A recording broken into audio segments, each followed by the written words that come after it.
9 kamera elektronik Traffic Law Enforcement atau ETLE saat ini sudah terpasang di Kota Palembang, salah satunya di Jalan Sudirman depan Makam Pahlawan. Rencananya pada awal tahun mendatang, Polda Sumatera Selatan khususnya Direktorat Lalu Lintas akan mulai menerapkan tilang elektronik atau e-tilang. Penerapan e-tilang dan terpasangnya ETLE ini menurut Direktur Lalu Lintas Polda Sumatera Selatan bertujuan untuk menekan pelanggaran lalu lintas di Kota Palembang serta untuk menertibkan pengendara kendaraan roda 2 maupun 4. Sebenarnya ya dengan adanya ETLE ini harusnya kita sadar semuanya bahwa kegiatan ini terpantau.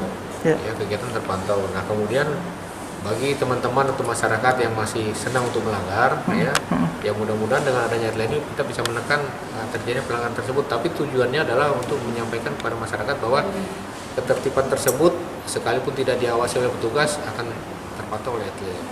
Nah, kemudian dari sarana ETLE ini pun juga nanti akan berkaitan dengan pelaksanaan tilang elektronik itu, ya. Jadi nanti kita tidak ada lagi berdebat, saya melanggar, saya masih lampunya masih kuning, masih nanti akan tergambar semuanya. Jadi 10 detik sebelum sampai dengan checkpoint itu orang sudah termonitor. Nanti sama-sama akan kita lihat bagaimana kegiatan pelaksanaannya ya. Nanti pada saat itu akan dilaunchingkan, teman-teman akan melihat seperti itulah nanti bentuknya gitu. Dirlantas Polda Sumatera Selatan pun memastikan jika adanya ETLE ini sendiri, masyarakat tidak bisa berbohong karena dalam ETLE semuanya terekam. Firman Hidayat, PAL TV.